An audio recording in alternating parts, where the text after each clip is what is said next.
Overuse injuries are very common. They're probably 25% of the injuries that a pediatrician is going to see in their office, at least for a sports-related injury. So certainly in my clinic population, we see them more commonly. And some of the reasons for that is in the last few decades, kids have been playing year-round. They're playing on multiple teams, and they're specializing in a sport much earlier. So the volume and the intensity that they're performing at is much different than maybe 2 decades ago.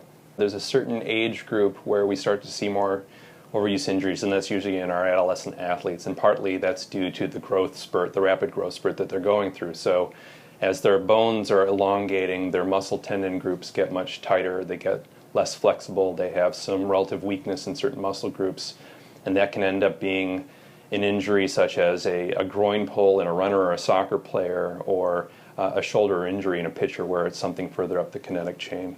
There are certain red flags. So when kids are playing more than 15 hours a week in a given sport, or cumulatively, that's a red flag. If they don't have a day of rest, oftentimes that's one of the concerns, is kids are not having adequate periods of rest with these injuries. So had they taken a week or two off, oftentimes a more minor injury will heal or they will recover. It's when they don't have that opportunity, now that they're playing more sports, oftentimes more than one sport in one season, that particularly is a red flag. So in the example of baseball, if you're a youth pitcher and 3 innings into a game, you see the pitcher holding their arm or their shoulder, that can be a sign that they're fatiguing, and oftentimes fatigue can be one of the first signs of an injury, because as the muscles fatigue, they're not able to stabilize those joints or that element of their body, and that leads to poorer mechanics, and that can increase the risk of an injury.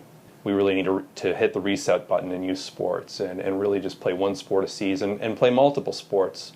One of the concerns we have is a lot of kids that play one sport only work certain muscle groups, so they end up having imbalances in their opposing muscle groups, and that puts them at risk for injuries, certainly. So by playing a variety of sports throughout the year, that will reduce your risk of injury and oftentimes make you more athletic.